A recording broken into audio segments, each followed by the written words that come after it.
तापहारिणे ॐ शास्त्रोज्ञाय प्रशान्ताय वेदान्तप्रतिपादिने नमस्तवेदपादाय ज्ञानविज्ञानदीप्तये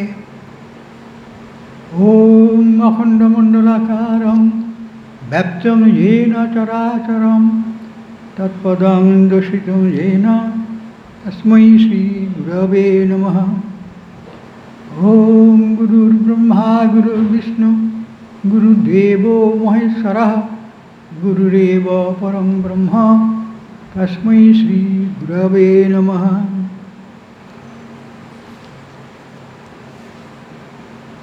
আমাদের আলোচনার বিষয়বস্তু ভগবদ্গীতার দিব্যবাণী। এটি যেমন আগেই বলেছি যে এটি পাশ্চাত্যে স্বামী অভয়ানন্দ মহারাজের প্রদত্ত ইংরাজি বক্তৃতার অনুবাদ। সেই হিসেবে সেগুলি আবার পড়ে শোনানো হবে। তার মধ্যে কিছু কিছু আমরা তো হয়তো বিশ্লেষণ করব। আমরা শেষ পর্যন্ত যে আলোচনা শেষ করেছিলাম যে মহারাজ বলছেন স্পেন্সার, হাক্সলি অথবা ডারউইনের মতো মস্তিষ্কগুলি পার্থিব জগৎকে পর্যালোচনা করে এবং ওই ক্ষেত্র সম্বন্ধে অনুসন্ধান চালিয়ে এবং এই উৎপত্তিস্থল সম্বন্ধে অনেক জ্ঞান সংগ্রহ করেও এইসব প্রশ্নের উত্তর দিতে পারেননি। কিন্তু এইসব প্রশ্নের মীমাংসার কি আর কোনো পথ নেই? আধুনিক বিজ্ঞানীরা বলবেন না, এ বিষয়টি অজ্ঞাত ও অজ্ঞেয়। যেমন বলেছিলেন হারবার্ট স্পেন্সার এবং পরে ইমানুয়েল কান্ট। কিন্তু প্রাচীনকালের ভারতীয় ঋষিরা জগতের সম্মুখে ঘোষণা করেছিলেন যে বিষয়টি জানা সম্ভব এবং জানবার পথ বাহ্য প্রকৃতির পর্যালোচনার মাধ্যমে নয়, পরন্তু ব্যষ্টি আত্মার আন্তঃপ্রকৃতির পর্যালোচনার মাধ্যমে। এটি পরেই আরও ব্যাখ্যা মহারাজ বলেছেন, আত্মার প্রকৃতি এতই সূক্ষ্ম ও রহস্যময় যে স্থূল পার্থিব বিষয়ের পর্যালোচনার দ্বারা আমরা আত্মাকে পেতেও পারি না, বুঝতেও পারি না। কারণ আত্মা স্থূল ইন্দ্রিয়ের অনুভূতির পারে, তেমনি একটা অপার্থিব শক্তি বিশেষ, যাকে জানতে গেলে আমাদের সেই অবস্থায় মনকে নিয়ে যেতে হবে। ধ্যান, সমাধির ইত্যাদির মাধ্যমে সেই অবস্থা লাভ করতে হয়। বাক্য, মন ও বুদ্ধির নাগালের বাইরে অবাং মনুষ্য গোচরম। কিন্তু শ্রীরামকৃষ্ণ বলেছেন বাক্য মনের অতীত বটে, কিন্তু শুদ্ধ মনের দ্বারা তাকে জানা যায়, সেটি করণীয়। এবং তারা ঋষিরা সেইভাবেই সে আত্মাকে, আত্মার শক্তি জানতে পেরেছিলেন এবং সেটা যে পরমেশ্বরেরই শক্তি, স্বয়ং পরমেশ্বর স্বরূপ, যা নাকি আমাদের শরীরের মধ্যে জীবাত্মা বা প্রত্যেকাত্মা রূপে রয়েছেন, সেটা তারা অনুভব করেছিলেন। তাই তারা অনেক সত্য জগতে পার্থিব এবং অপার্থিব সত্য জ্ঞান তারা লাভ করেছিলেন, যে আমরা উপনিষদের মাধ্যমে পাই। বাহ্য জগতের যা কিছু আমরা জানি তা নির্ভর করে আমাদের আত্মসচেতন বা অহং সচেতন সত্তার ওপর। যা কিছু আমরা জানতে চেষ্টা করি তা আমরা জেনে থাকি আমাদের নিজেদের মাধ্যমে, কারণ আমাদের নিজেদের মধ্যেই সে আত্মা রয়েছেন, একই আত্মা যিনি পরমাত্মার স্বরূপ। সুতরাং তারা দেখলেন যে আমাদের বাইরে খোঁজ করে কোনো লাভ নেই, কিন্তু আমাদের অন্তরস্থ যে জীবাত্মারূপী আত্মা রয়েছেন, তিনিই তো সর্বব্যাপী এক অখণ্ড চৈতন্য সত্তা। সুতরাং নিজের মধ্যে জীবাত্মার প্রকৃত স্বভাব বা তার চরিত্র জানতে পারলেই আমরা আমাদের প্রকৃত যে স্বরূপ পরমাত্মা, সেটি আমরা উপলব্ধি করতে পারব। যা কিছু আমরা জানতে চেষ্টা করি তা আমরা জেনে থাকি আমাদের নিজেদের মাধ্যমে, আর আমরা নিজেদের বাইরে যেতে পারি না।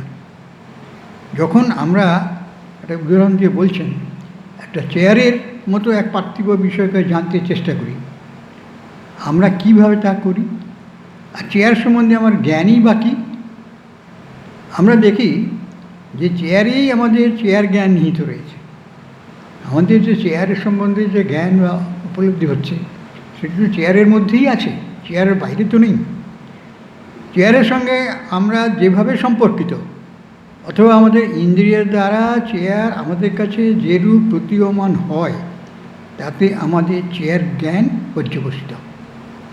এই যে নিয়মটি স্বামী অবৈধনাথ উল্লেখ করলেন যে কোনো কিছু দেখলে সেই সম্পর্কে সেই জ্ঞানটা আমাদের অন্তরে কিভাবে হয়। বলছেন যে আমাদের ইন্দ্রিয়গুলি কি সরাসরি চেয়ারের সংস্পর্শে আসে না, তারা কতগুলি ইথারীয় কণার কম্পনের সংস্পর্শে আসে, আর এই কম্পনই পরে আমাদের সংবেদন, অনুভূতি, ধারণা ও ভাব ইত্যাদিতে পরিণত হয়। এটা ভাইব্রেশন, ওই চেয়ারের থেকে একটা ভাইব্রেশন আসছে, সেই ভাইব্রেশনটা আমাদের ইন্দ্রিয়ের মাধ্যমে আমাদের অন্তরে আসছে, তখন সেখান থেকে সংবেদন তৈরি হচ্ছে মস্তিষ্কে, এবং তারপরে আসছে মনের দ্বারা অনুভূতি, তারপরে আসছে অন্তরে ধারণা ও ভাব ইত্যাদিতে পরিণত হয়। আমার কত সূক্ষ্মভাবে সেটি বিশ্লেষণ করে দেখাচ্ছেন। ওতে বাহ্য বিষয়টি ঠিক যেমন তেমনটিকে আমরা জানতে পারি না। বাহ্য বিষয়টি যেমনভাবে প্রতীয়মান হয় সেভাবেই আমরা জানতে পারি। চেয়ারটি স্বস্বরূপে কেমন তা কেউ কখনও জানতে পারেনি, তবে প্রত্যেকেই চেয়ারটিকে দেখেছে, সে তার কাছে যেমন প্রতীয়মান হয়েছে সেইভাবে। এই হলো তফাৎ। অর্থাৎ চেয়ারটিকে দেখার মধ্যে তারতম্য আছে, যে স্থূল দৃষ্টিতে দেখছে চেয়ারকে শুধু বসার জন্যই ব্যবহার করা হয়, এছাড়া কিছু তারা দেখছে না। কিন্তু যারা অন্তর্নিহিত সত্তার দিকে দেখে বলে চেয়ারটি তো একটা কাঠ মাত্র, চেয়ারটিকে ভেঙে দিলে ওই কাঠটা জ্বালিয়ে দিলে সেটা জ্বলবে, আবার সেটা পরমাণু হিসেবে সে মিশে যাবে ইথারের স্তরে, আবার সেই থেকে সৃষ্টি হতে পারে অন্য অন্য বস্তু ইত্যাদি। তবে প্রত্যেকেই চেয়ারটাকেই দেখেছে, সেটি তার কাছে যেমন প্রতিমান হয়েছে সেইভাবে। এ হলো তফাৎ। অথবা যখন চেয়ারটিকে টুকরো টুকরো করি অথবা পুড়িয়ে ফেলি অথবা চেয়ারের উপাদানগুলির সন্ধান করি, তখন আমরা কেবল প্রতীয়মান হওয়া ঘটনার উপাদানই পর্যালোচনা করি। ওইগুলি যেভাবে আমাদের সঙ্গে সম্পর্কিত সেইভাবেই আমাদের কাছে প্রতীয়মান হয়, অন্য কিছু নয়। পরে আমরা এইসব অভিজ্ঞতা থেকে সিদ্ধান্ত গ্রহণ করি। এইভাবেই কোনো একটা বস্তুর রূপ থেকে তার প্রকৃত সত্তায় কী বস্তু আছে সেটা আমরা দেখার চেষ্টা করি। কিন্তু এই দৃষ্টি যত সূক্ষ্ম হবে এবং তীব্র হবে ততই সে প্রকৃত সত্তার অনুসন্ধান করবে। শুধুমাত্র তার রূপ কি, তার গুণ কি, তার কার্য এই দেখেই সে চেয়ারটা প্রকৃত সত্তা বলতে পারবে না ঠিকভাবে। তাই বলছেন, যদি আমরা আমাদের আত্মার স্বরূপ জানতে চাই, চেতন অবস্থাগুলির প্রকাশ পর্যালোচনা করে, তবে তা আমাদের পক্ষে সম্ভব হবে না। কারণ বাহ্য জগৎ সম্বন্ধে আমাদের সব জ্ঞানই নির্ভর করে আমাদের আত্মসচেতনতার ওপর। আমাদের নিজস্ব অন্তরে যে আত্মা রয়েছেন তার সচেতনতা আমার থাকলে অর্থাৎ তখন মন একাগ্র হবে সেই সচেতন সত্তার মাধ্যমে তাকে জানবার, তখন তার অন্তর্দৃষ্টি খুলে যাবে, সে তো আমার স্থূল বস্তুর মধ্যে অপার্থিব বস্তুর সন্ধান লাভ করতে পারবে। তাই বলছেন অন্য সব জ্ঞানের ক্ষেত্রেই এ কথা সত্য। অর্থাৎ প্রথমে আমাদের জানতে হবে যে আমাদের অস্তিত্ব রয়েছে এবং আমরা প্রকৃতি সম্বন্ধে পর্যালোচনা ও অনুসন্ধান করতে প্রস্তুত। অর্থাৎ আত্মবিশ্বাস আমার মধ্যে আত্মা রয়েছেন, সে আত্মদৃষ্টিতে আমি দেখব তার পরিপূর্ণ সত্তাটি কী, শুধু বাইরের রূপটাই তার প্রকৃত অস্তিত্ব নয়।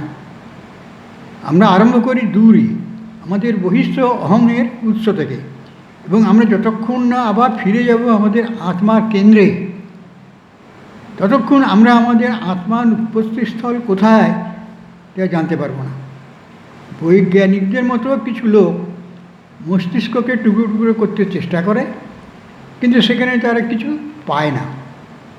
তারা হৃদযন্ত্রে আত্মার খোঁজ করতে পারে অথবা পাকস্থলীতে, যেমন প্রাচীন অনুসন্ধিৎসুরা করেছিলেন এবং অকৃতকার্যও হয়েছিলেন। অতএব জড় পদার্থের মাধ্যমে আত্মার খোঁজ করা কেবল সময় ও শক্তির অপচয়। অর্থাৎ ওই পদ্ধতিকে উল্টে দিতে হবে। আমাদের উচিত হবে আত্মার মাধ্যমে জড় পদার্থের খোঁজ করা, এবং তবেই একটা সঠিক সমাধানে আসতে পারা যাবে। এই আত্মার প্রতি আমাদের যদি বিশ্বাস থাকে, আত্মবিশ্বাস নিয়ে যখন আমরা সেটিকে জানবার চেষ্টা করব, অপার্থিব যে সত্তাটা রয়েছে, সত্য সত্তা, নিত্য সত্তা, সেটি আমাদের তখন অন্তরে রেখাপাত করবে।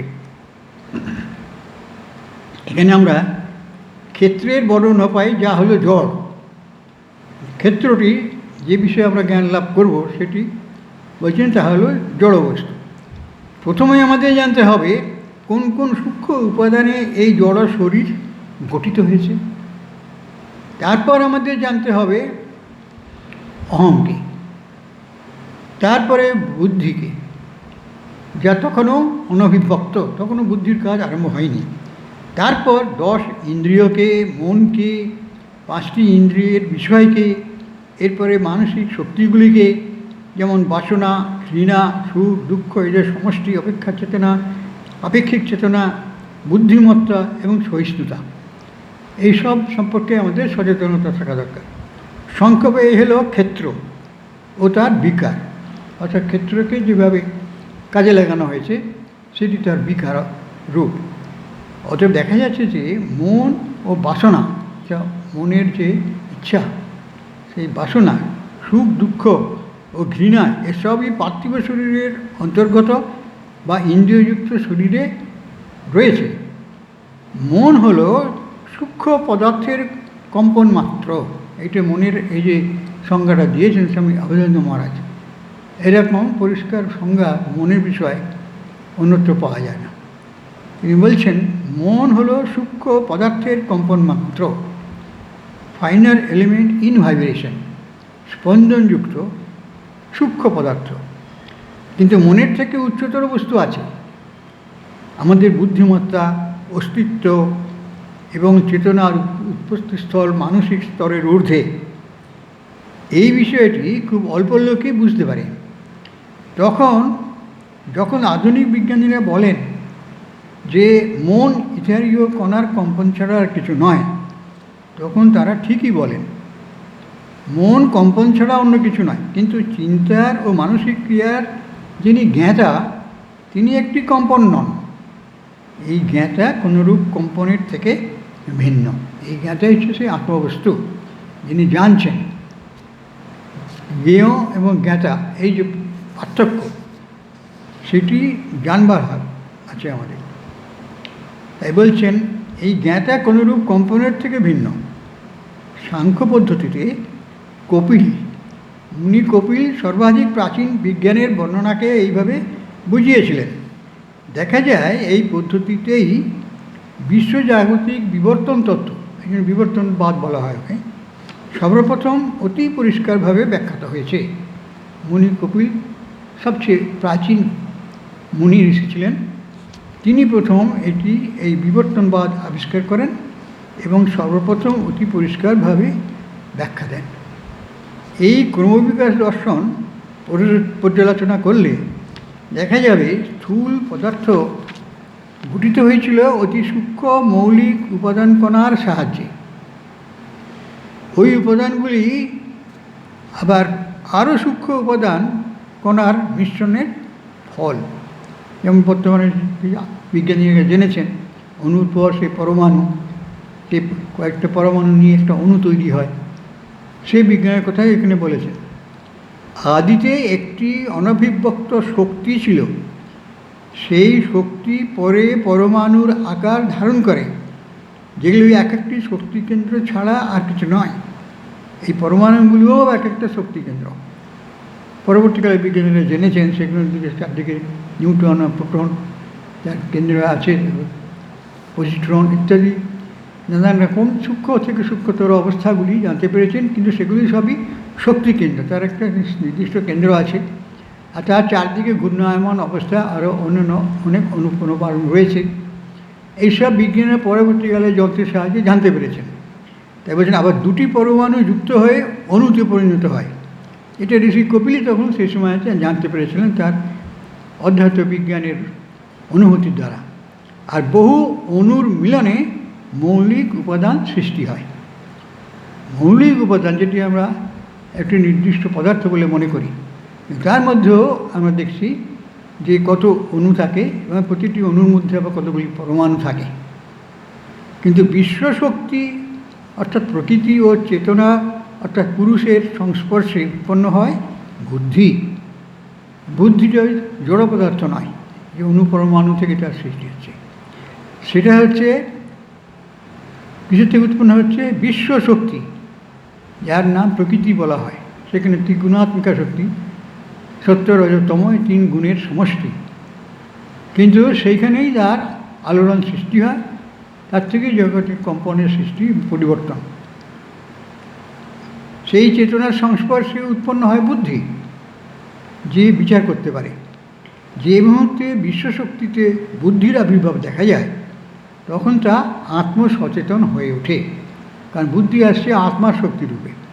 আর তখনই তার অন্তর্নিহিত অন্য বাসনাগুলি আবির্ভূত হতে থাকে।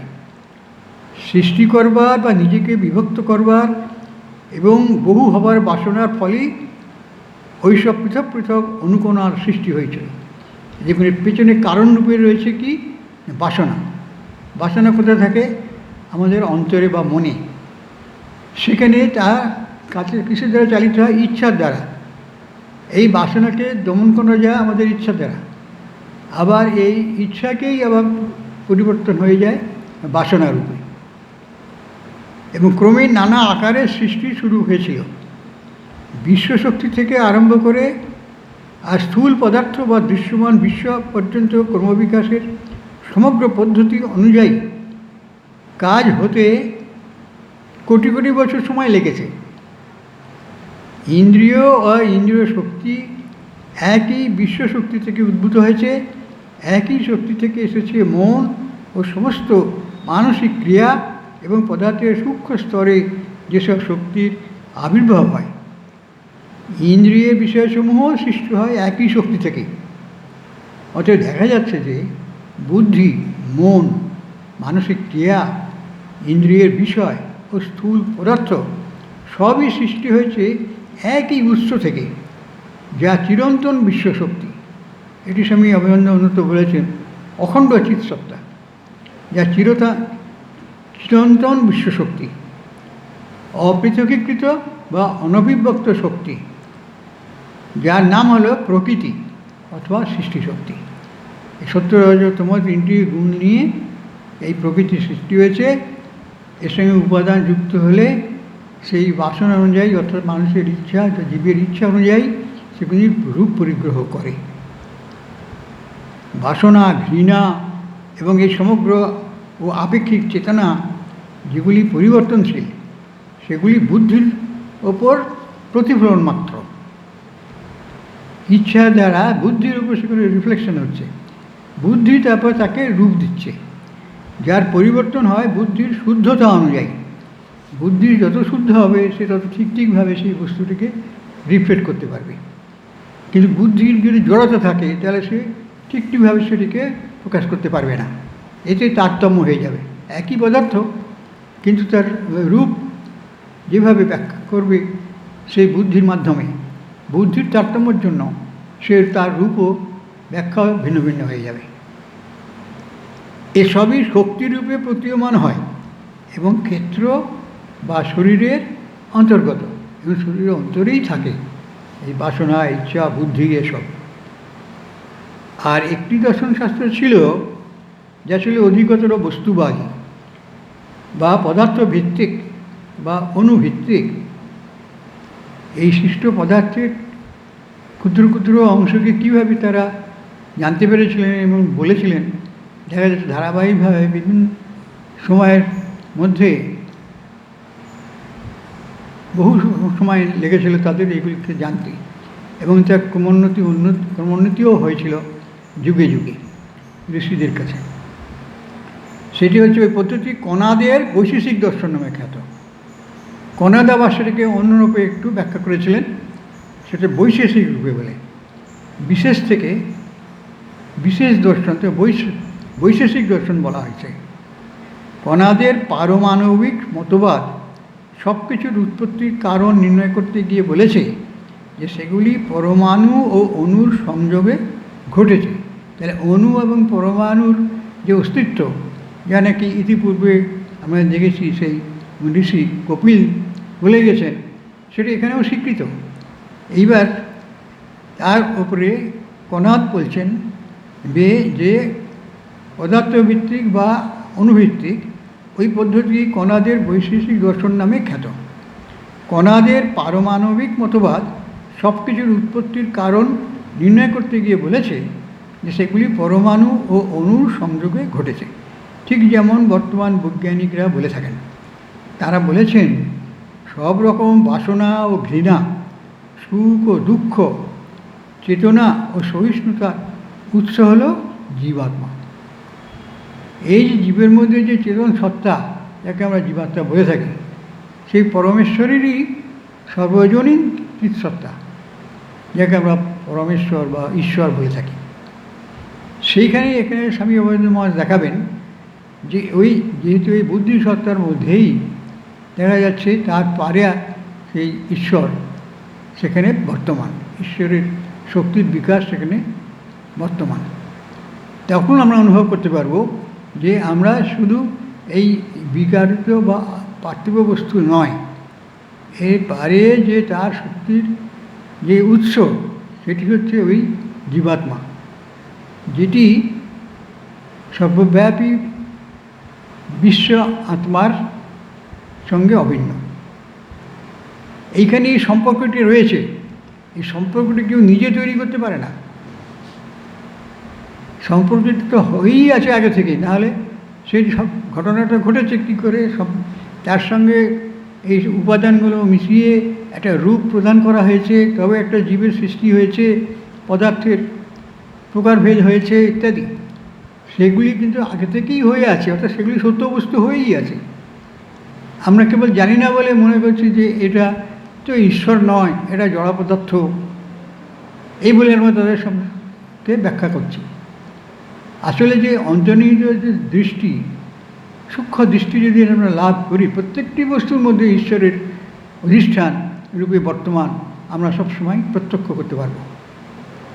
এরই জন্য ধ্যান এবং সমাধি অবস্থা লাভ করা দরকার আছে। মনকে একাগ্র করে সেই শক্তি আমরা অর্জন করতে পারি এবং করেও থাকি।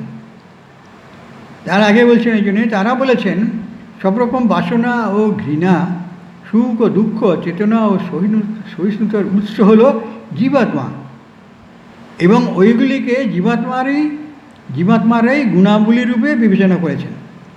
পরে যখন সূক্ষ্মতর চিন্তায় পারদর্শী ব্যক্তি ও উচ্চতর দার্শনিকের আবির্ভাব হলো, তারা এই গুণগুলিকে পদার্থ বা জড়স্তরে রাখলেন।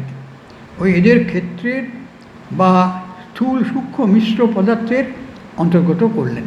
স্থূল আর সূক্ষ্ম মিলে মিশ্র পদার্থ, এই দুটো নিয়েই এই জাগতিক পদার্থের সৃষ্টি হয়েছে, এটা তারা বলে। এরকমভাবে পরবর্তী অবস্থাতে বিবর্তনের রীতি অনুযায়ী পরিবর্তন হতে লাগলো। পরে পরে মানুষ আরও উন্নত অবস্থা লাভ করে বিভিন্ন জ্ঞানের সংস্পর্শে এলেন। বলছেন মহারাজ, বলছেন স্বামী অভয়ানন্দ মহারাজ, বাসনা হলো আত্মার বা মনের সেই প্রবণতা যা কোনো ব্যক্তিকে তার পূর্ব আস্বাদিত সুখের অন্বেষণে প্রবৃত্ত করায়। এই যে প্রকৃতির নিয়মগুলো কত সুন্দরভাবে তিনি তো বিশেষ শক্তি নিয়ে যোগী রূপে তিনি সব কিছু জানতে পারতেন। তাই বলছেন বাসনা হলো আত্মার বা মনের সেই প্রবণতা যা কোনো ব্যক্তিকে তার পূর্ব আস্বাদিত সুখের অন্বেষণে প্রবৃত্ত করায়। পূর্বের কোনো বাসনা পরিতৃপ্ত করলে তার যে সুখ লাভ হয়, তার যে অভিজ্ঞতা থাকে, সেইটি তাকে প্রবৃত্ত করে আরও তার আস্বাদন লাভের জন্য। এই হলো বাসনা। আর এই বাসনাই আমাদের সবসময় তাড়িয়ে নিয়ে যাচ্ছে জীবনভর। মানুষের সেই পূর্বে সুখকর বাসনা অনুভূতিগুলিকে আবার পুনরায় অনুভব করবার জন্য এই বাসনা বা ইচ্ছা যেন কি মনের বিষয়। তুমি যদি কোনো সুখার সাধন করে থাকো, তবে তোমার মনে তার একরকম ছাপ থাকবে। একদিন তুমি যদি পুরী যাও, জগন্নাথ দেবের দর্শন হয়, কত হাজার হাজার লোক সেখানে ভক্তিগত চিত্তে সেই দর্শন, সেখানকার সেই মূর্তির মাধ্যমে অন্তর্যামী যে ঈশ্বর রয়েছেন সকলের মধ্যে, জগন্নাথ অর্থাৎ জগতের নাথ, সুতরাং তাকে দর্শন করলে সেই অনুভূতি তোমার মনে জাগ্রত হয়। আর সেইটি জানবার বা জাগ্রত হওয়ার যে বাসনা, একবার যদি তুমি দর্শন করে এসো, আবার পুনরায় সেটি দর্শন করবার জন্য তোমার চিত্তে সেটি বাসনা রূপে প্রকাশিত হবে। যা কিছু ভালো, যা কিছু সুখকর, সেগুলির স্মৃতি আর বেশি থাকবে। দুঃখকর গুণও থাকবে, তেমনি সুখকর গুণও থাকবে। তবে দুঃখ ভোগ করার জন্য তো কেউ মনে রাখে না, পুনরায় দুঃখ ভোগ করবার জন্য বাসনা তার থাকে না, বরঞ্চ সেটা দূর করতে চায়।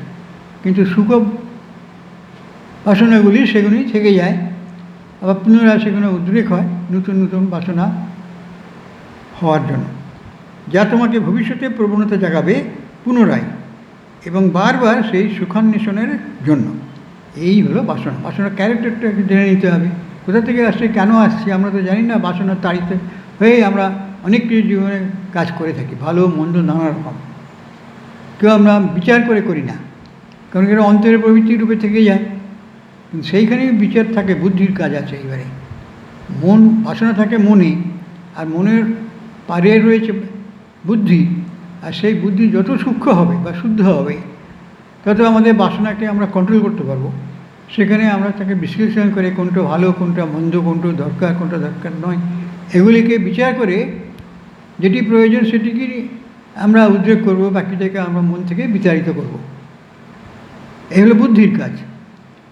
আর বাসনা, যদি তোমার কোনো রকম বাসনা থাকে, তবে দেখবে যে যেরকম সুখ তুমি আগে পেয়েছো সেটি আবার চাইছো। এর কারণ খুঁজতে চেষ্টা করো, দেখবে যখনই তোমার সুখ লাভ হয়েছে তখনই তো মনে ছাপ রেখে গেছে। এই হলো বাসনার বীজ, ওই ছাপটা হলো বাসনার বীজ। এবার যেমন আরও বলছেন, এবং তুমি একে যতই প্রশ্রয় দেবে ততবারই তোমার বাসনা বীজ বপন করা হবে। একবার বাসনা জেগেছে, সেটি তুমি পরিতৃপ্ত করেছো, যার অনুভূতি তোমার মধ্যে রয়েছে, সেইটি থেকে আবার পুনরায় সেই বাসনা পরিতৃপ্ত করবার জন্য মন থেকে সেই ইচ্ছা রূপে সে জাগ্রত হয়। আবার যদি তুমি তাকে সেইভাবে আবার অনুভূতি গ্রহণ করো সেই পদার্থের, তাহলে পুনরায় আরেকটা বাসনা বীজ তার সঙ্গে যুক্ত হবে। তা প্রথমে একবার সেই সুখকে অনুভূতি করবার জন্য যেমন বীজ হয়েছিল, পুনরায় যখন সেই বাসনা অনুযায়ী তুমি আবার সেই সুখটা ভোগ করবে, তখন আরেকটা বাসনার বীজ সেখানে তৈরি হবে। এইরকম উপর্যুপরি বহু বাসনা বীজ আমাদের মনের মধ্যে থেকে গেছে, আর সে বারবারই সেই সব সুখকর প্রকৃতি অনুযায়ী কাজ করবার জন্যে আমাদের মনকে সে চালিত করছে। এইটি আমরা ধরতে পারি না, কারণ আমাদের সে বুদ্ধির সূক্ষ্মতা নেই বলে। আর আমাদের ভুগতে হয়, আমরা পূর্ব বাসনা যেগুলো নিম্ন স্তরের ছিল, সেই সব বাসনা অনুযায়ী পুনরায় সেই কাজ করে, বা পুনরায় আবার নতুন করে বাসনা বীজ নতুন করে আবার সৃষ্টি হয়ে সেখানে আরও যুক্ত হয়ে সেই বাসনার শক্তি অনেক বেড়ে যাচ্ছে। অর্থাৎ যখনই আমরা এর থেকে নিষ্কৃতি লাভ করার চেষ্টা করব, তখনই সেই বুদ্ধির দ্বারা বিচার করে ওই পূর্ব বাসনার বীজগুলিকে মন থেকে তাড়িয়ে দিব। এবং তার উপায় আছে, সে তাড়িয়ে দেওয়ার উপায় আছে। রাজযোগ অভ্যাস করলে মনের শক্তিকে অনেক পরিমাণে বাড়িয়ে আমরা সেগুলি করতে পারি। এই হলো বাসনার বীজ, এবং তুমি একে যতই প্রশ্রয় দেবে ততবারই তোমার বাসনা বীজ বপন করা হবে। তৃষ্ণা এতই যে তা আমরা মেটাতে পারি না, অর্থাৎ বাসনার তৃষ্ণা, তণহা বলা হয়েছে বুদ্ধ ধর্মের। এই হলো বিশ্বজনীন ও চিরন্তন নিয়ম। এই নিয়মটা হচ্ছে প্রকৃতির নিয়ম। অতএব বাসনা হলো মনের এক প্রবণতা, যা থাকে মানসিক স্তরে। সুতরাং বুদ্ধি দিয়ে তাকে আমরা বিচার করে শুভটা গ্রহণ করে অশুভটা দূর করতে পারি, এই সুযোগ রয়েছে। বলছিল অধ্যাপক গ্রিন বাসনাকে ক্ষুধা বলতেন, অ্যাপেটাইট, অর্থাৎ জীবের ক্ষুধা, যা তৈরি করে স্থূল ও সূক্ষ্ম নানা রকম অনুভূতি ও সংস্কারের প্রতি আসক্তি ও বন্ধন। কিন্তু বাসনা জীবের অংশ নয়, কারণ তুমি হলে বাসনার জ্ঞাতা বা বিষয়ী, আর বাসনা হলো তোমার জ্ঞানের বিষয়।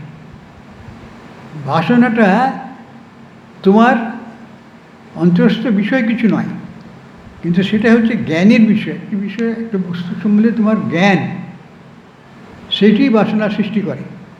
আবার তার দ্বারা নয়, আবার পুনরায় আমরা সেই রকম পদার্থ গ্রহণ করতে ইচ্ছা করি।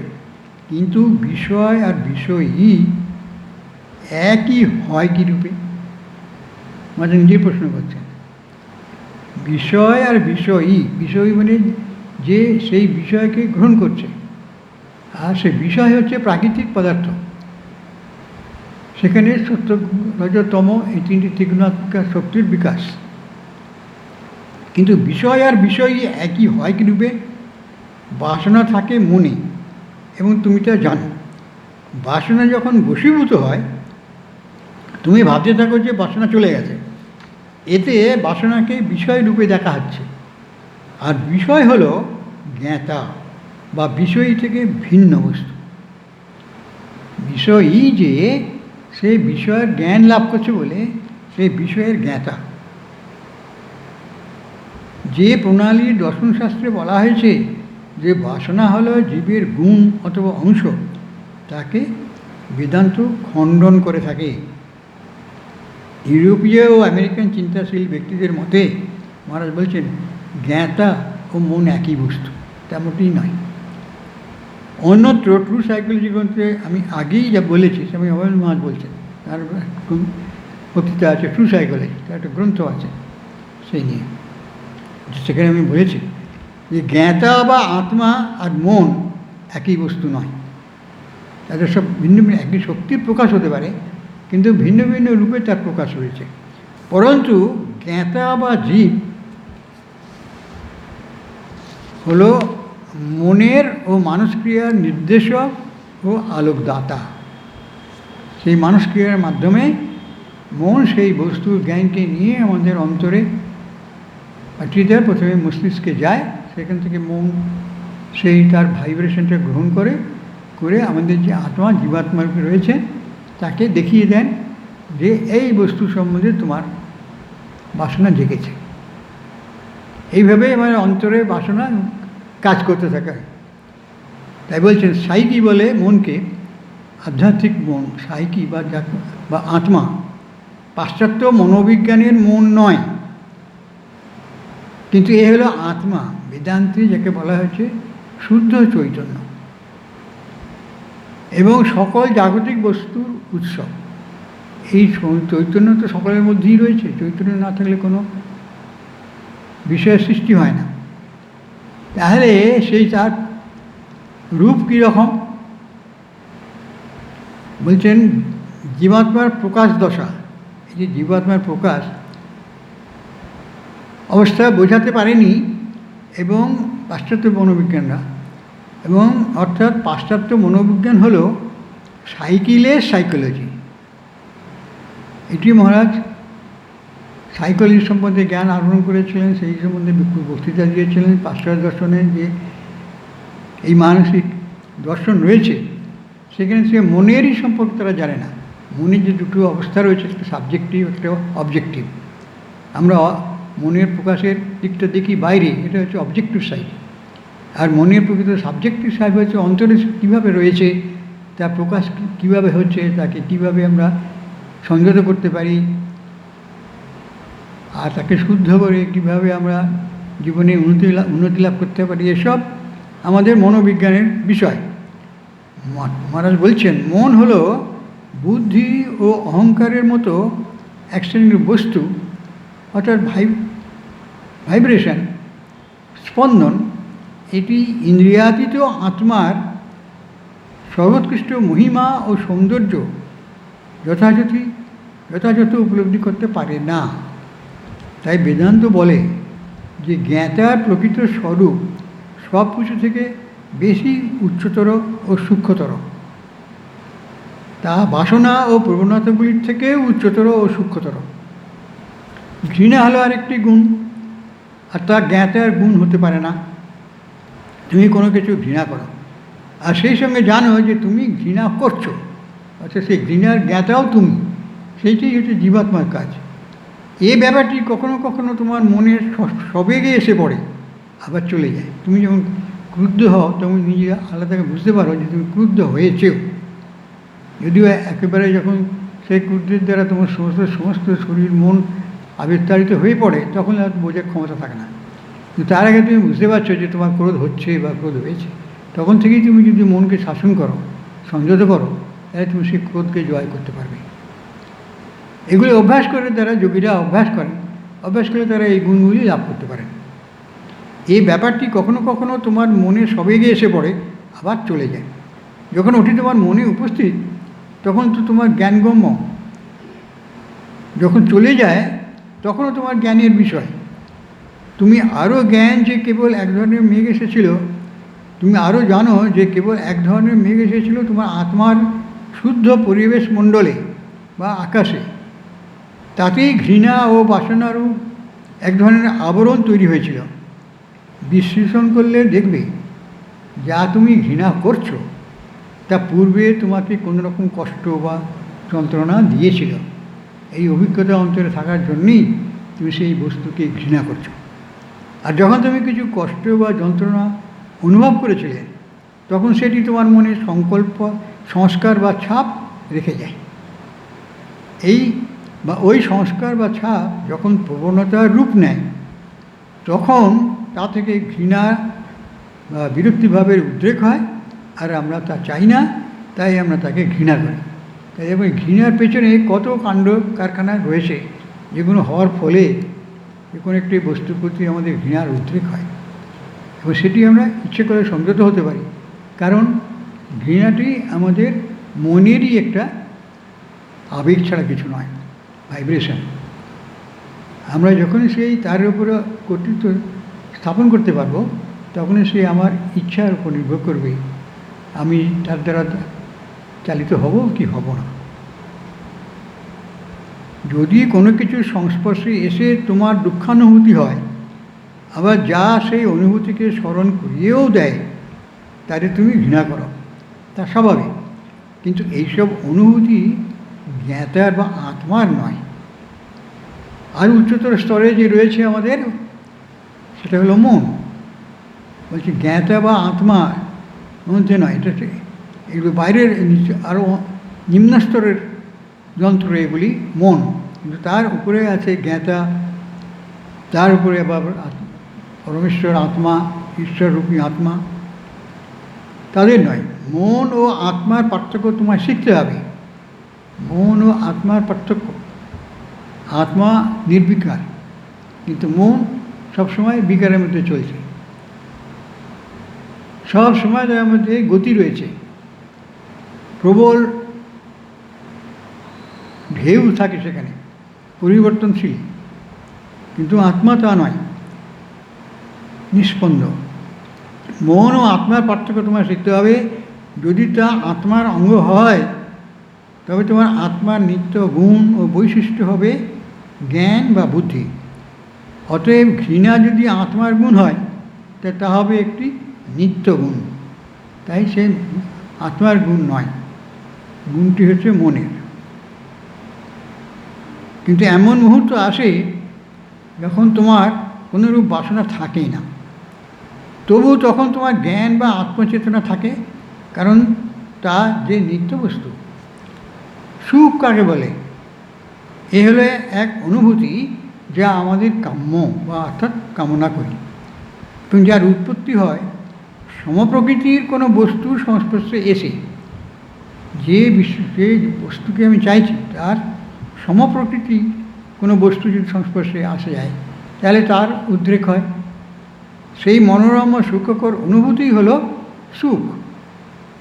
তার বিপরীত হলো কষ্ট বা দুঃখ, অথবা কোনো রকম অবাঞ্ছিত অনুভূতি যার সৃষ্টি হয় সমপ্রকৃতির কোনো বিষয়ের সংস্পর্শে এসে, যার সামগ্রিক রূপ ইন্দ্রিয় শক্তি ও স্থূল শরীরের সামগ্রিক রূপ ছাড়া অন্য কিছু নয়। এই সব কিছুগুলোকে নিয়েই আমাদের শরীর বা শরীরের রূপ বা মনের প্রবৃত্তি, মনের স্বভাব তৈরি করে।